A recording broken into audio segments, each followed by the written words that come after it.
para todos los ponencias que yo escuché y muchas gracias para sus palabras, Wolfgang. Yo estoy muy de acuerdo que ustedes dijeron y es un escándalo que pasó en la distribución, digamos, de las vacunas. Ahora vamos a tener un brinco total. Me siento, vamos al COVID al pasado. Y yo estoy en este momento en el proceso de escribir un artículo sobre este tema y por eso yo voy a cambiar a inglés porque estoy escribiendo en inglés y me da mucha pena de cambiar los idiomas cuando estoy trabajando en una cosa. Pero todos ustedes están trabajando sobre Europa, me imagino que se entiende en inglés. Wow, yo también tengo algo para compartir. Un momentito.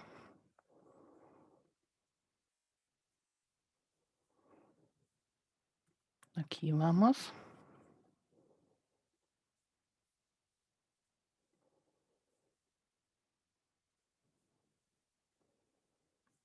¿Ya se ven? Yeah. Ok, perfecto. Pues I'm very pleased to talk to you today about the European women's fight for equal rights in the families and communities of female protest in European history, and I'm very grateful for the invitation to do so. The central theme of my presentation will be women's relationship with the law and how they are reflected in legal codes, especially in civil law in my instance, and more specifically in family law, because civil law restricted women's autonomy in the law and as a result in the society through Europe, actually through the world, but I'm concentrating on Europe. It is already difficult to pick out and focus on one legal area, as I'm doing now, because all different legal domains work together to construct a bulwark against women's legal equality. Equal rights in family law implied a demand for equality in private law, which would only be a first step towards political equality because only citizens with full legal personality may contract and act legally. Only these citizens are legally able to exercise public rights. Citizens with public rights, on the other hand, are the only ones who can influence the formation of law and their own fates through voting. As a result, women who were denied private and public rights were essentially denied not only any rights, but also the ability to break free from legal discrimination. If you want to put it that way, they were restrained by two locks. They reasoned that they could break one, the one in private law, they could fight for the other or the other way around. Given that women's initial encounters with the law were almost always ones of injustice, it is no surprise that women and feminist movements had an ambiguous relationship with the law. Women and women's movements had utilized the law, on the other hand, as a catalyst for change. This duality of the law, considered as a tool of dominance, as well as means of escaping dependency and oppression, makes the legal relationship as fascinating as it is important. In terms of historical patterns and connections to women's progress initiatives, the fights in various European countries were strikingly similar.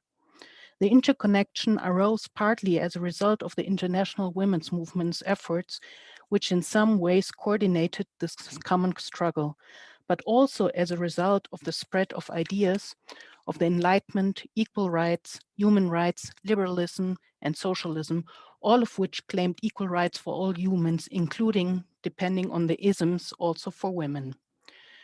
It must be noted, however, that the legal issues are usually neglected in the history of women as they appear to be a marginal issue reserved for specialists. With my talk, I would like to contribute to the nascent field of European women's legal history and to highlight the importance of law and the legal system for women in general and the history of feminist movements in particular. This work here is based on the common work of the US historian Sarah Kimball and me. And of course, we are drawing on the work of many before of us, such as Gisela Bock, Karen Offen, Ute Gerhardt, to mention only some of them. About the organization of my talk, first I will provide a very brief overview over the legal situation of women in the context of some national legal codifications of the 18th and 19th centuries, and then talk about women's legal struggles against these legal norms and rushing over centuries, and thus necessarily only scratch the surface in this 15-minute talk. The impulse for the early codifications came from the desire to put the Enlightenment values into legal form. The notions that mankind was formed free and equal by nature on the one hand, but different by nature also on the other, found their way into legislation as well. During the codification processes, jurists and state officials combined the conflicting legal traditions of Roman law and local law to create uniform codes that typically enhanced both the state's and family's patriarch. At the same time, they constituted also an effort to create national unity and thus ended a common legal European tradition that we try to consolidate again today in the attempt to create a common European law. Well, to a certain degree, at least.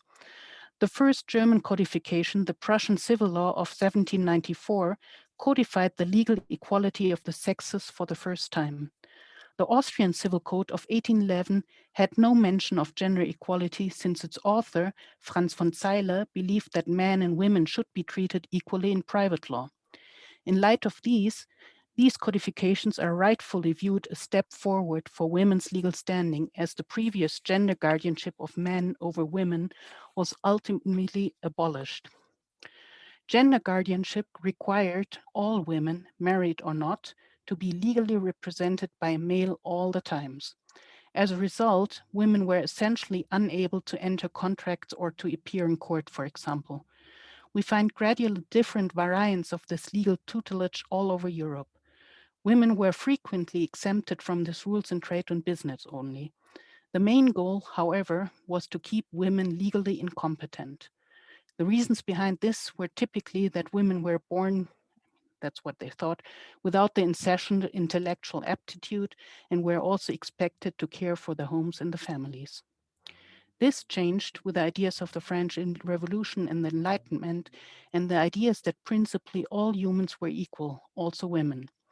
Thus, it was only consequent that with these ideas, the gender guardianship was lifted.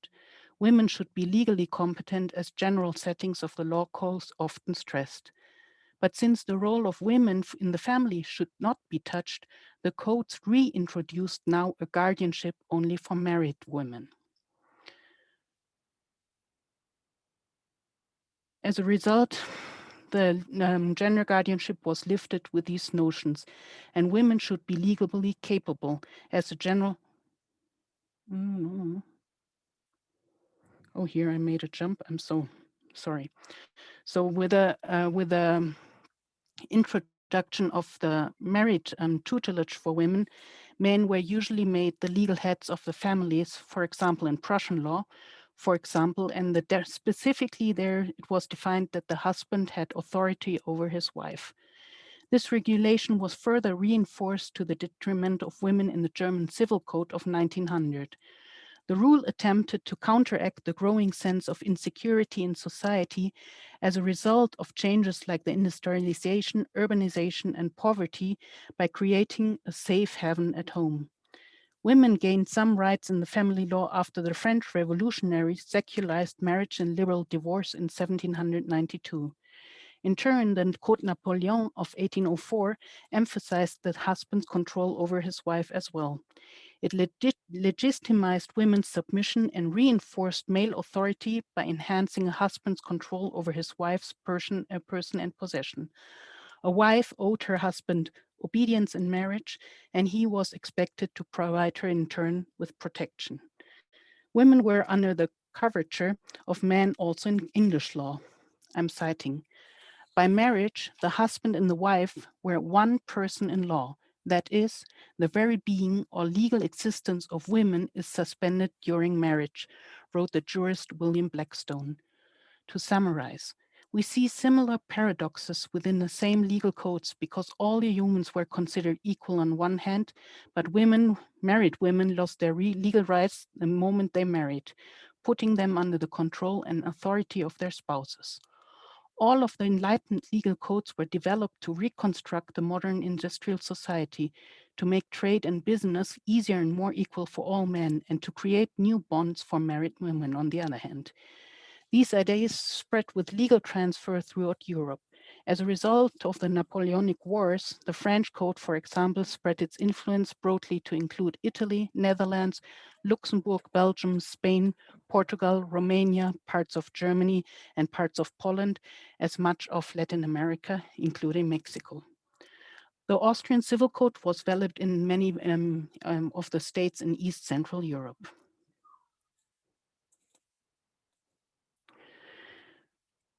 Faced with a new stricter family law restrictions, the emerging European women's movements focused their criticism on the disadvantaged women faced in marriage, particularly the denial of autonomy over themselves and their children, their earned income, and their inherited property. They began to protest against the inequitable and equitable laws.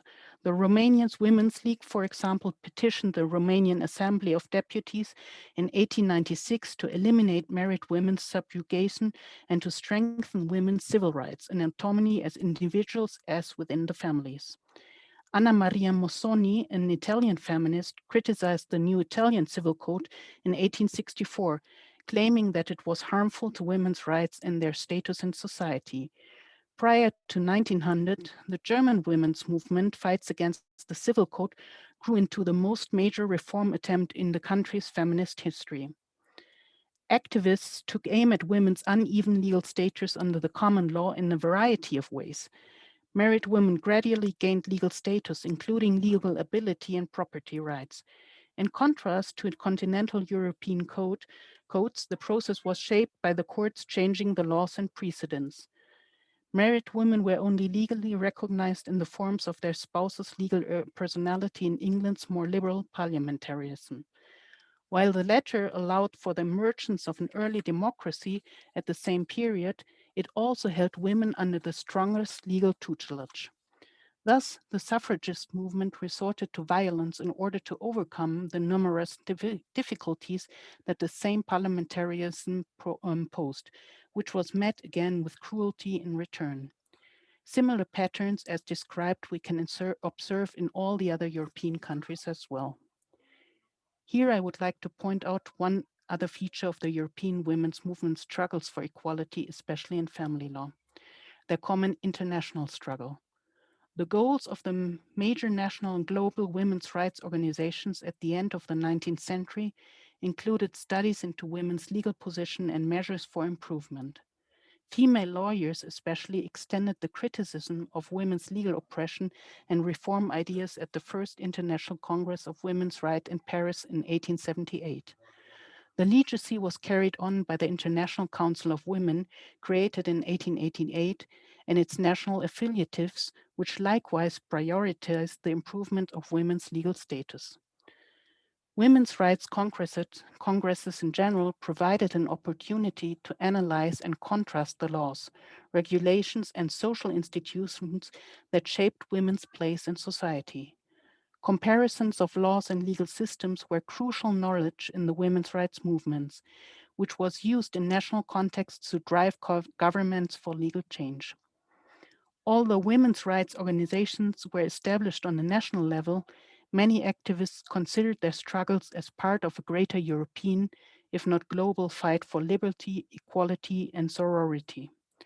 They have used the international stage to make their opinions heard in diplomatic circles on issues of international law since all the way from the beginning. Europe saw significant transformations as a result of World War I. In Central and Eastern Europe, the Treaty of Versailles resulted in the foundation of new nation-states. Women's movements began to form in a stronger sense only with the formation of these newly established nations in Central Europe. The movements over there. The new developing democratic governments quickly drafted new constitutions, which more often than not declared equality between men and women, and more often than not passed suffrage laws for women. While the fundamental claim was met, Many other important women's legal issues remained, such as, for example, married women's nationality, the right to legally own property when married, and especially also equal rights within the family. As a result, they were all behind in adapting the national constitutional norms to civil law. But armed with the new constitutional rights and the first female lawyers allowed to study law in almost all the European states, women set out to achieve their decade-long goal for changing the family law. Despite all these efforts across Europe to improve women's legal standing, the Soviet Union, the Nordic countries, and briefly Spain were the first ones to implement full legal reforms. The Russian Revolution of 1917 was the start of a protected process of reforms in women's rights that resulted in significant, if limited, reforms within the new nation, while also inspiring it outside of its borders. The Bolshevik Family Code of 1918 abolished women's subjugation to males in the home, made divorce legal, and safeguarded women's property, unwed mothers, and paid work. The Bolsheviks wanted to equalize women's legal standing by using law as a weapon for cultural and societal transformation.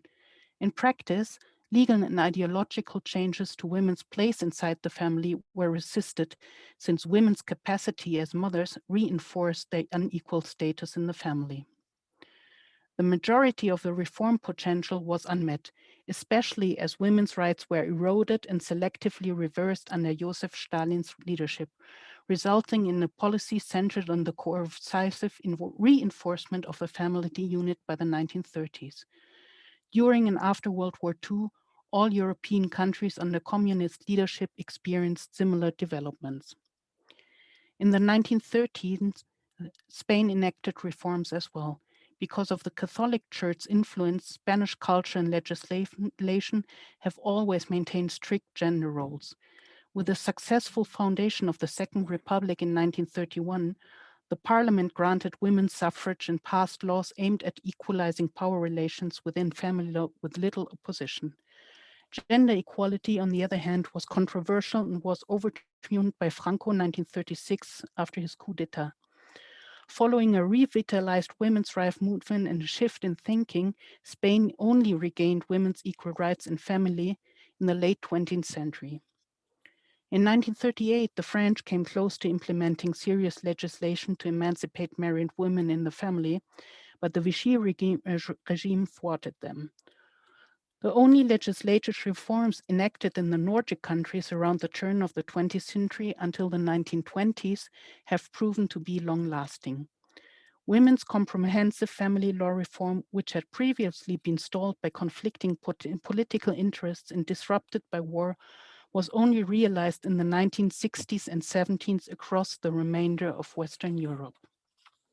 I'm coming to an end. Here I'd have the successful reforms. I'm jumping that.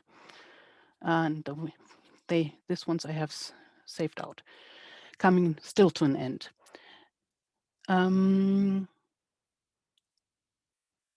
And jumping a lot of important history, but which was not usually to present here, especially in the terms of the international women's efforts, which you see here in the last slides.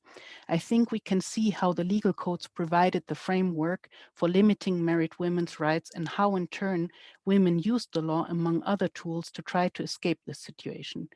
To me, it seems there is more in common in their parallel history than patterns that divided their efforts, even though all these efforts in terms of equal rights in the families proved more persistent to break away from than suffrage rights did, actually, which we celebrated like almost in all Europe now for 100 years. Women factually only were freed of these legal limitations late in the 20th century. The questions of gender with the intersection spheres of family law, political rights, and citizenships continue to resonate within our increasingly interconnected world. More reform waits to address issues such as equal pay for equal work, tax laws, legislation and prostitution, and the division of labor within the family. The latter, of course, is not subject to legal change only, but also to mental change, but does in turn still strongly limit women's chances to factually live equally. While the legal change most likely will come, the mental change gradually might or might not happen in the next generations. Here, the European Union, with its efforts to create common principles for a European family law, might be of big help, as they are formulating ideas such as the rights of couples in de facto unions, which at least in countries like Germany are still legally discriminated towards married couples without children who still enjoy the protections of the states, while couples with children are paying double insurances, taxes, and suffer other missing state support. Not to talk about the field of single parents, mostly mothers, who are in danger of poverty not only while raising kids, but also in their ages. There is still a lot to work on, which I don't see addressed, especially in Germany in the moment, but here lays a big hope that the European Union encourage necessarily legal changes besides the mental ones. Thank you very much. Muchas gracias, doctora, por su presentación. Y bueno, continuando con la mesa, les doy la palabra ahora a la doctora Arcelia Moreno Argas, que nos va a hablar sobre el impacto de proyectos académicos. Vamos a explorar Europa. Muchas gracias, muy buenas noches y gracias